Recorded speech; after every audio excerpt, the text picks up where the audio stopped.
আসসালামু আলাইকুম। সৌদি আরবে না, এই যে আমরা মাছ করছি না, ময়লাটা আঁশটা ফেলাইছি, ওরা আঁশটা ফেলায় না। ওরা কী করে, আঁশটাটা থাকবো, ময়লাটা ফেলাইয়া পরে ওই যে পুরো মাছটা ফাড়া করে, পরে ভাজে বা ওভেনে দিয়ে তারপরে যখন খায় তখন এমনি গোস্তটা তুলে খাইব মাছটা, তখন তো ভাজলে বা ওভেনে দিলে আঁশটাটা এমনি টাইনে ফেলা দিব পাশে, আর ভিতর থেকে গোস্তটা নিয়ে খাইব। মাছ আঁশটা ফেলায় না, ও খাওয়ার সময় ফেলায়। দেখছেন কত বড় আলসে এরা, এরা সহজে এত সহজভাবে রান্না করে, মুরগ দিয়ে আর চাল দিয়ে একসাথে রান্না করে খাই ফেলবো। আর আমাদের মতো মাছ ভাজ্যে তরকারি দিয়ে ভাজি ভর্তা করে ওগুলো খায় না। বুঝছেন, শর্টকাট কাজ খাবার। পরে খাবো যে থালা বাসন মাঝে ধুইতো না, পলিথিনের মধ্যে খাইয়া ফেলা দিব। লবণ দিলাম, হলুদ দিলাম। মাছগুলি রান্না করব, রান্না করার জন্য হলুদ মরিচ দিয়ে মেখে ভাজবো। আর সহজভাবে খায়, কোনো থালা বাসন ধুইতে হয় না। তো বলে না পলিথিনে খায়, পলিথিনে খাইলে ওরা সহজভাবে খাইয়া ফেলা দেয়। থালা বাসন ধুইতে হইব না, এখানে পাবে ডাইলে ভাত খাইয়া সবাই একসাথে বসে সে খাইয়া ফেলা দেয় পলিথিন সহ। ময়লা টয়লা খাবার টাবার থাকলে ফেলে দেবে। মাছগুলা এয়ার ফ্রায়ারে ভাজবো, তেল ছাড়া, যে রান্না করবো। এয়ার ফ্রায়ারে মাছটা ভেজে নেব, দেখতে তরকারি কষিয়ে নেব। এয়ার ফ্রায়ারে ভাজবো তেল ছাড়া।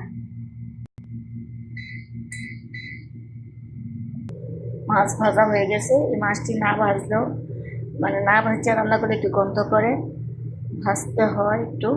আর এই যে মাছ ভাজা হয়ে গেছে। বিসমিল্লাহ, পেঁয়াজ দিলাম, পেঁয়াজ কুচি,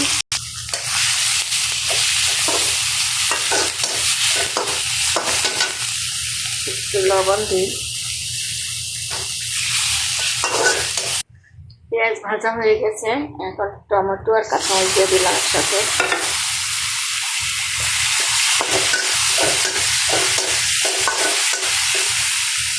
পানি দিলাম,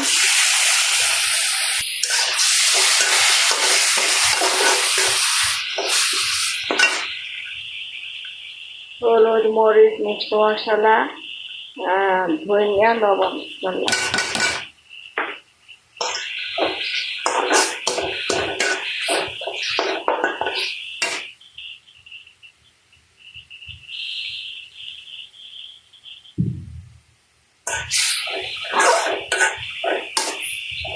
ভালো করে কষিয়ে নিলাম। মাছ দিলাম,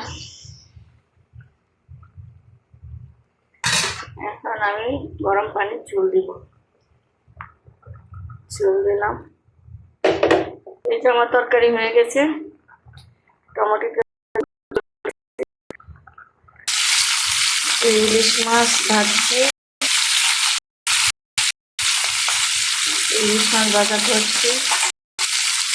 তরকারি হয়ে গেছে, আর শুটকি ভর্তা বানাচ্ছি।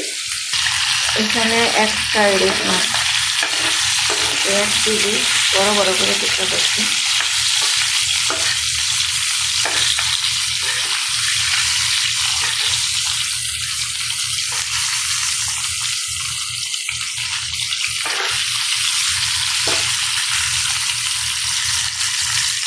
এই যে শুটকি ভর্তা, 2টা শুটকি শুকনা তেলে ভেজে, পরে কাঁচামরিচও শুকনা তেল ছাড়া ভাজছি, ভেজে পরে ছেঁচে পেঁয়াজ দিয়েছি, আদা ছেঁচা।